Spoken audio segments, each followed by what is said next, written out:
verses 15 through 18. Whoever confesses that Jesus is the Son of God, God abides in him, and he in God. We have come to know and have believed the love which God has for us. God is love, and the one who abides in love abides in God, and God abides in him. By this, love is perfected with us, so that we may have confidence in the day of judgment, because as he is, so also are we in this world. There is no fear in love, but perfect love casts out fear, because fear involves punishment, and the one who fears is not perfected in love.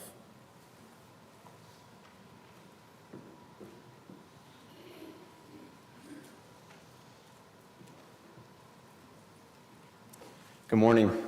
Such a blessing to be with you all today. As has been stated several times, this is such an encouragement. Mark talked a lot at the beginning of his lesson, as I was planning to do, about how important this time is to me, and this is absolutely true this morning. This period of worship, it's amazing, it's good. We can sing together, we can pray together, we can study together, but it doesn't mean anything if we don't take it into our week, if we don't go into this coming week and use it to serve God better with every single moment that we have. And so use the encouragement that we receive here, the lessons that we learn here, the edification from our brethren, to build a better week for ourselves and ultimately for the Lord. I want to talk this morning about being fearless. This is a concept that I struggle a lot with because, first of all, I'm not a confident person. All right, just in my everyday normal physical life, I'm not a fearless person. I have a lot of insecurities, all right, and frankly, I have a lot of fears, as in phobias, all right? I'm scared of a few things. And that's a fairly universal theme. There's some super confident people out there, but I'd say the vast majority of people have some insecurities and have some things that they are afraid of. In fact, I want to have a little exercise here. I want you to think for a moment about the time in your life when you were the most afraid. The most fear that you have ever experienced. I'll tell you for me what it was. My dad bought a facility in upstate New York where he could host some camps and events for young men and young women to study the Bible. All right, and so when we bought that, there was a lot of work that needed to be done, and part of that was on the roof. And so me and this other guy, we were on the slanted roof, about 3 stories up, and we were doing some work up there, and I slipped. And man, I was scared. I thought my life was over, all right? I was falling, and what was probably a half-second experience was stretched forever.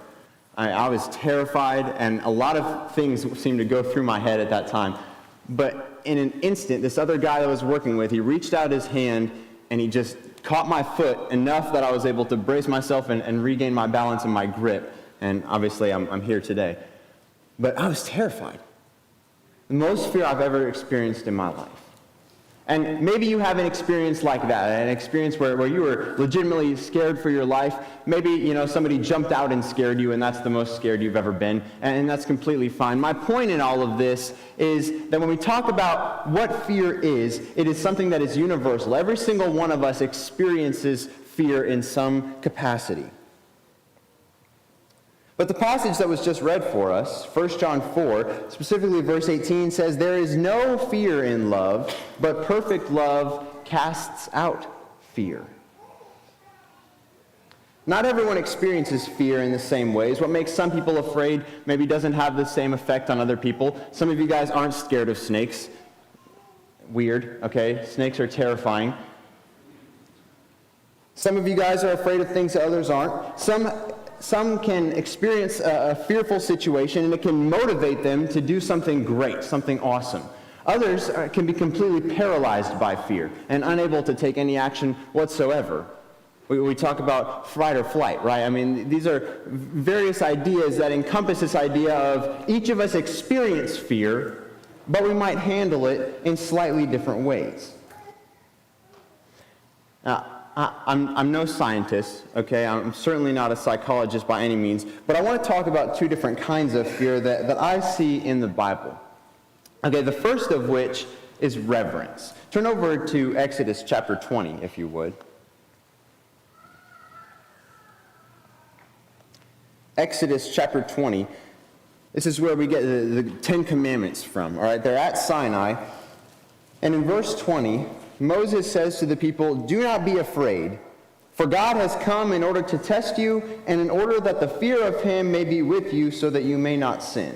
Well, hold on now, Moses. Do not be afraid. God has come to test you so that the fear of him will be with you. Do not be afraid, be fearful. Contradicting himself. Obviously, the Bible isn't real, and we need to just throw it all out because of this inconsistency. No, absolutely not. Moses is talking about two different kinds of fear here. These people are told in Deuteronomy chapter 4, verse 10, to remember this fear and to pass it down to future generations, that they may also be afraid of Yahweh. The fear of God needs to be within these people just as it needs to be within you and I. But this is a reverent fear.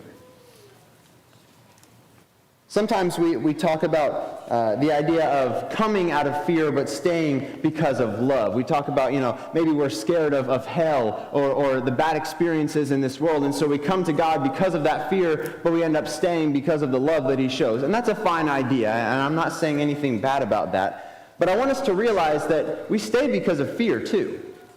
We revere God. We serve him because he is so much greater than us. We should fear the Lord. We are right to fear the Lord. God does love us just like he loved these people, but we should never stop holding God in the highest reverence. Our reverent fear of God deepens, actually, our love for him. It helps us realize how merciful and gracious he is to us. The other kind of fear, which we'll be addressing more this morning, is what I've termed dread, okay? There's this fear of something out there, and it terrifies us. All right, do you see how these two kinds of fear are different? We respect God, we love God, but we realize he is greater and powerful, and so we fear him. But there are some things that cause us to fear because they terrify us. This is the kind of fear that I want to talk a little bit about today. And again, I just want to highlight this idea that fear is a universal experience. Whether out of reverence or dread, Isaiah chapter 45 verse 23 tells us that every knee will bow and every tongue will swear allegiance. Everyone will and should fear God. The question is, will we bow the knee out of reverence, out of respect, out of our love for our God? Or will our knee buckle in terror before the greatest being in the universe? Everyone will fear God. This verse is quoted twice in the New Testament. In Romans 14:11, this fear, it says, keeps us from judging our brothers because we all require the same grace. Okay? Philippians chapter 2, verse 10 teaches us that this reverent kind of fear doesn't mean we don't tremble before God. In fact, it says that we will tremble before him. I revere my earthly father, okay, but I don't tremble before him. I honor him, I respect him, but he doesn't scare me, okay? God can be scary. God is far more powerful than anything. He is Yahweh Sabaoth, the Lord of hosts, okay? We should tremble before God. So why should we cast out fear? Perfect love casts out fear in 1 John 4:18. So why should that be something that we need to do? What does that mean? Isn't that an obvious question? Well, of course I want to cast out fear. Well, I would argue that sometimes we like fear.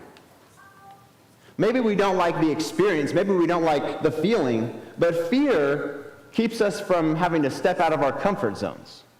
Fear keeps us from doing things that we don't necessarily have a desire to do.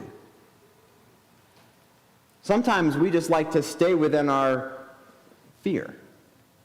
We let it paralyze us. We allow it to stop us from having new experiences. Sometimes I think that we like fear. But fear is selfish. The idea of fear is thinking about me.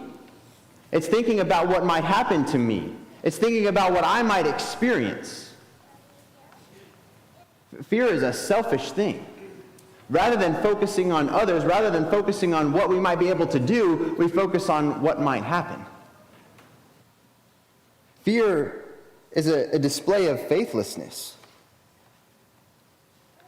Over and over again, God tells us not to be anxious for anything or about anything.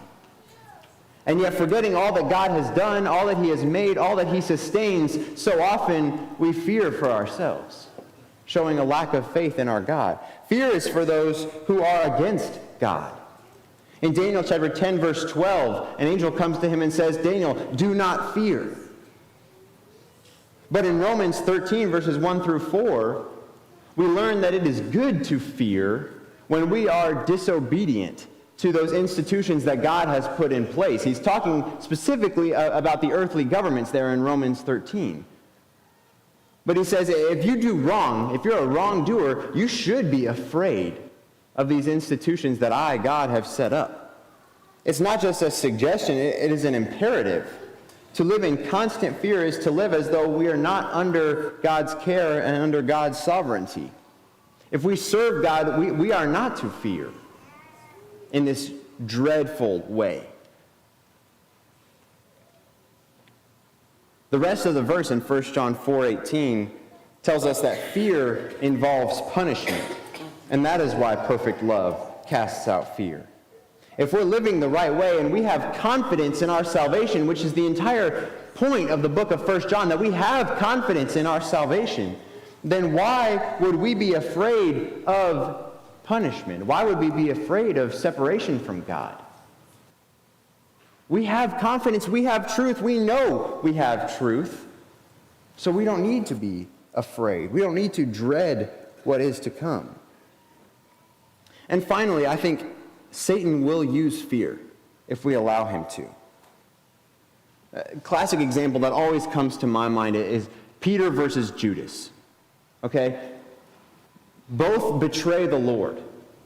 Peter 3 times repeats that he has no idea who Jesus is, no relationship with him. Judas sells Jesus. But in Acts chapter 4, and in Acts chapter 5, Peter turns his life around. He develops this boldness, and he speaks proudly about the name of Jesus.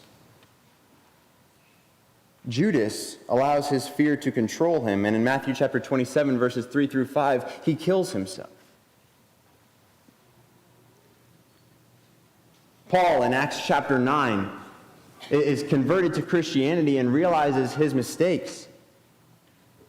And he could have just stopped there. He could have just pulled back and realized, I'm a terrible person. I've done so many wrong things. I'll never be able to make up for this. But instead, God says, you're a chosen vessel of mine, and you're gonna do great things. And that, of course, is what Paul does, to where even in 1 Timothy chapter 1, verse 15, he is able to say, I, the foremost of sinners, am an example of God's grace. If God can save even me, he can do anything.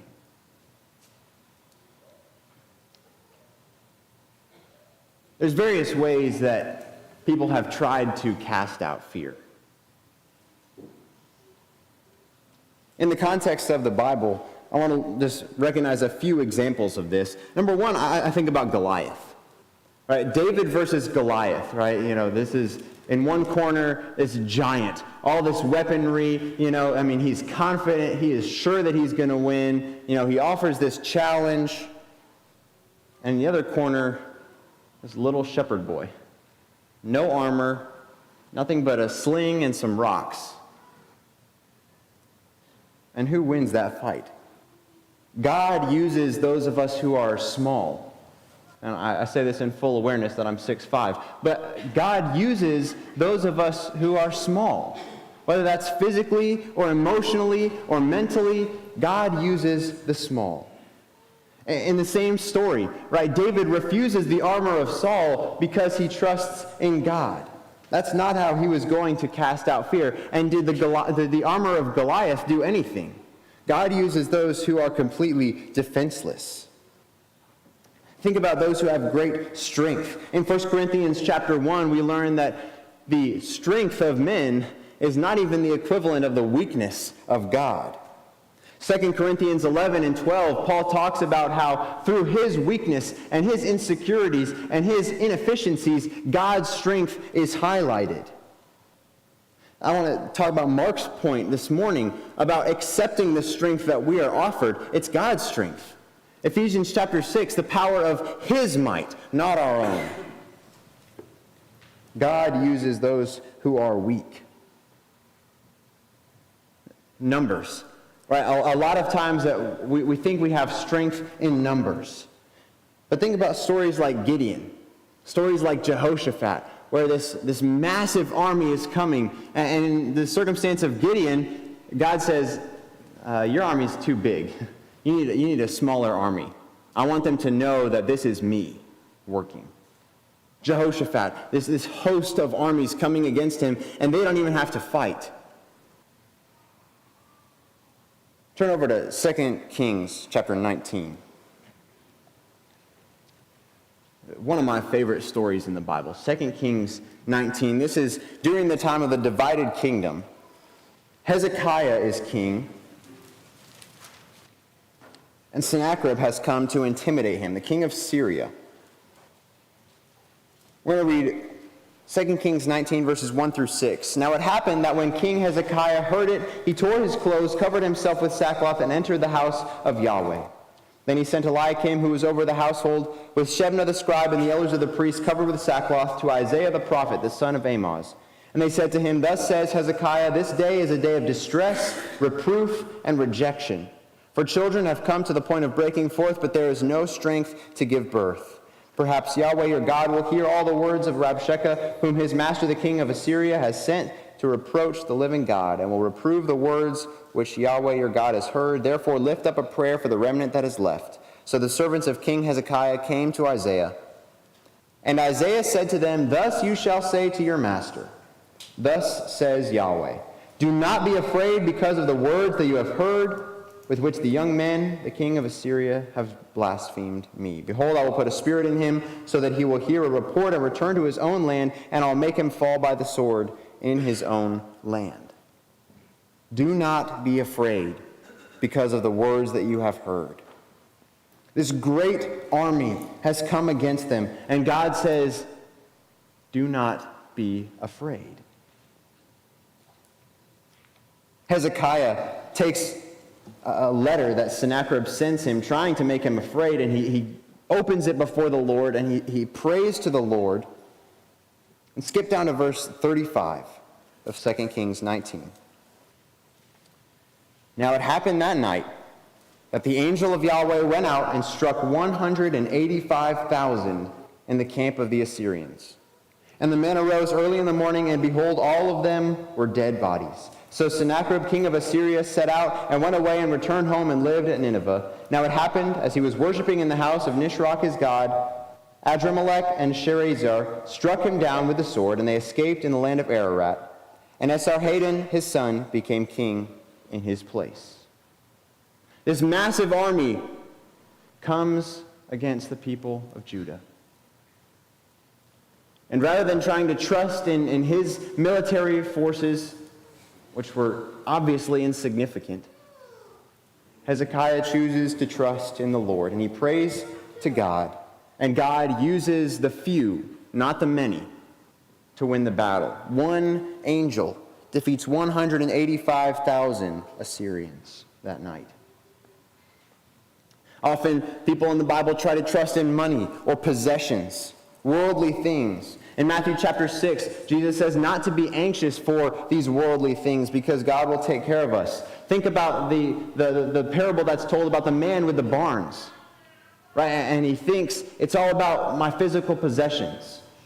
I need to build bigger barns so I can store more. You fool. This night your life is required of you. The things that we have in this world, they offer no protection. God uses those who are poor. James 2, verse 5, talks about the idea of, isn't it the rich who are oppressive? God uses the poor of this world, chooses them to be heirs of the grace. So what about some of the lies that we hear today about how to cast out fear? Again, money and possessions. There's a reason it's called the root of all evil. All right, this has continued to be something that people face as an alternative to trusting in the Lord. For thousands of years, people have turned to physical things to try to cast out their fear. But they don't work. We hear today over and over again, whether it's recreational drugs or maybe prescription. Right? We hear this is the way that we cast out our fear. Now, I have no problem with prescription medication. Okay, this is not the point that I'm trying to make. But if we put our trust in that instead of in the Lord, then we have a problem. Then we're trusting in that to cast out our fear. Then we're relying on that to put our confidence in. Again, military might. We think we have the best army. We have the greatest, Navy. We have a great Air Force. It's completely meaningless. Daniel chapter 2 tells us that God will choose which nations arise and which nations fall. Education or career stability. That's such a funny phrase to me, right? I hear that all the time. Oh, I have a stable career. No, you don't. There's not a single career that is stable. You want to know why? Because the world that we live in isn't stable. It is going to destruction. Everything around us is unstable. And without God, that is a fearful thing. But if we choose to put our trust in Him, it's not. This list goes on and on and on about things that we today choose to put more confidence in than the Lord. But I want to talk now about how the Bible says we do cast out fear. What are the appropriate ways? And hopefully by now it's obvious. 1 John 4:18, perfect love casts out fear. We don't fear because the thing we have confidence in is God. And think about the things that love entails. Things like selflessness.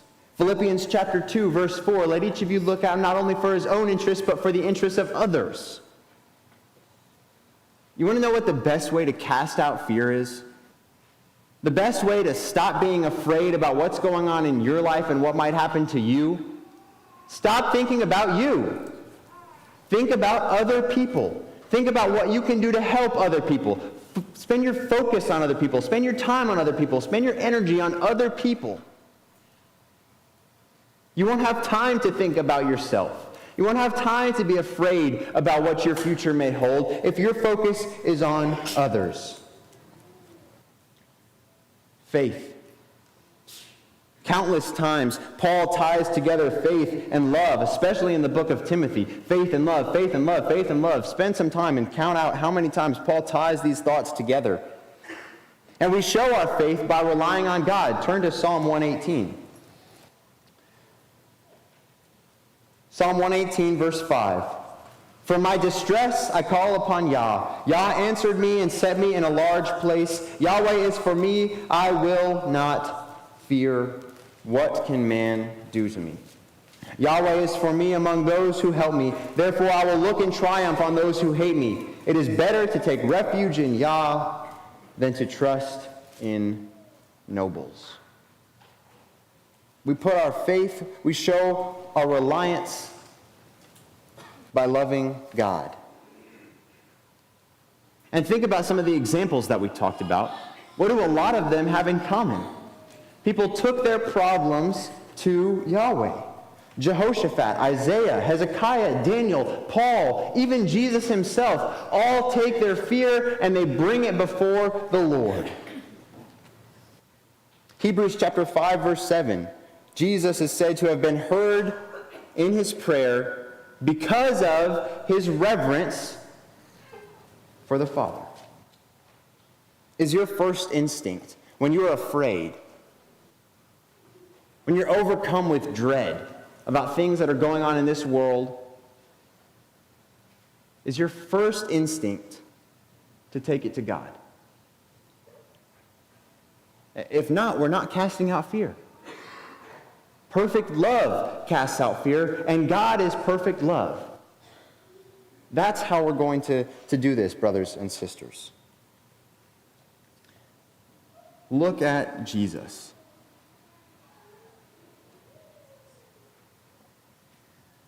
I hope all of you, if you haven't yet, you need to make this a priority. But I hope all of you have seen the musical Sound of Music. I'm not a big musical guy, okay? There's a couple that I like. Seven Brides for Seven Brothers has a really good message. But Sound of Music is incredible. And there's a song, My Favorite Things, I think is what it's called.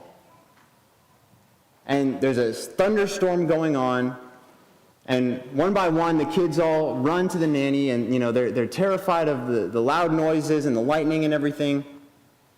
And even some of the older kids are coming, which again just goes back to this idea that fear is a universal thing that we all experience. All of us will be afraid. And she tells them, when the dog bites, when the bee stings, when I'm feeling sad, I simply remember my favorite things, and then I don't feel so bad. Is that what we do? So first of all, is Jesus your favorite thing? That's an important question to ask, all right? Is God my first instinct? Is God what I want in my life? Is He my favorite? And then, is that where I go when I'm afraid? When I'm feeling sad, when I'm feeling bad, is God who I turn to? Look at Jesus. In Mark chapter 6, verse 50, and the same story is told in Matthew and in John's accounts, Jesus is walking on the water. And he comes up to the boat, and the disciples are all terrified. They're afraid. They think he's a ghost. And in Matthew's account, in Matthew 14, Peter actually, once they realize it's Jesus, gets out on the water. And he's able to walk to Jesus for a little bit. And when does he start drowning? When he takes his eyes off of Jesus and he lets the fear of what's going on around him distract him from who is helping him stay afloat. And that's when he begins to sink. Psalm 23, verse 4, I will fear no evil because the shepherd is with me, even in the valley of the shadow of death. When Jesus gets to them, he says, it is I, do not be afraid. And that's when the storm stops. Once they have Jesus with them, that's when the fear goes away.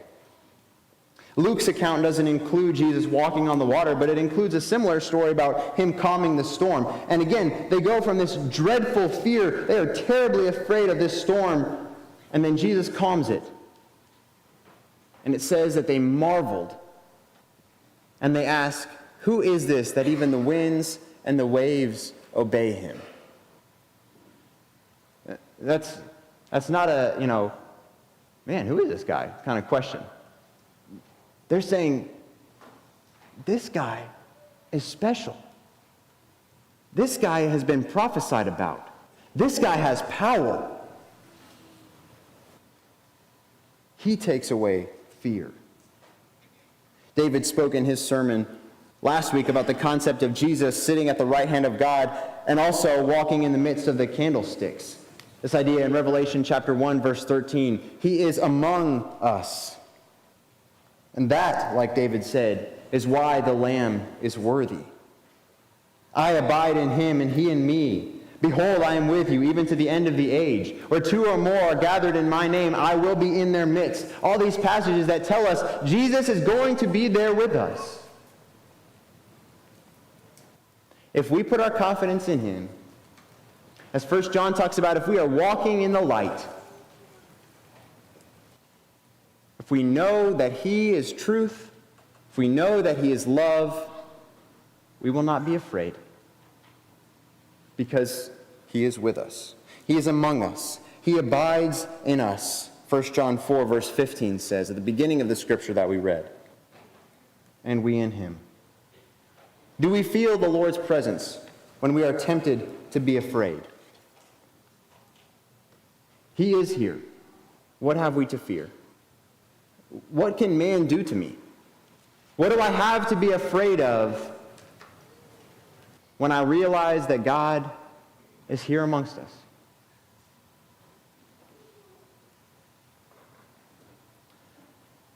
Like I said at the beginning, this is something that challenges me because I'm afraid.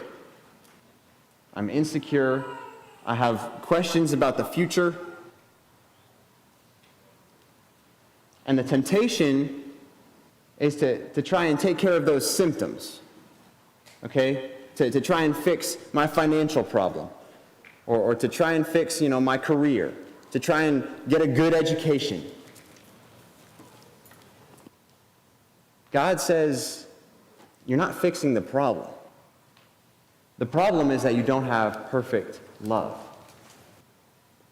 And so I hope that these things have been helpful for you. I hope that you will go forth this week and look for ways that you can focus on other people instead of on yourself. We're about to sing an invitation song. And this is an amazing time for anyone who has not yet given their lives to Christ to come forward and do so. Certainly not the only time. But I would also like to stress that this concept of selfishness, faithlessness, and fear is something that challenges a lot of us who maybe have given our lives to Christ for years. And if that's you, this is not just the time of the assembly where, people who haven't been baptized yet can do that. This is a time where you can get help. This is a time where you can request prayers from your brothers and sisters. We talked about the power of prayer. This is a time where you can let us know that you need some studying. There are a lot of people here who want to find ways that they can be unselfish, that they can show love. And some of us need that love. Take this opportunity, I beg you. As we stand and sing this song, anyone who has need, please come forward. I was sinking deep in sin. Where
After the closing prayer.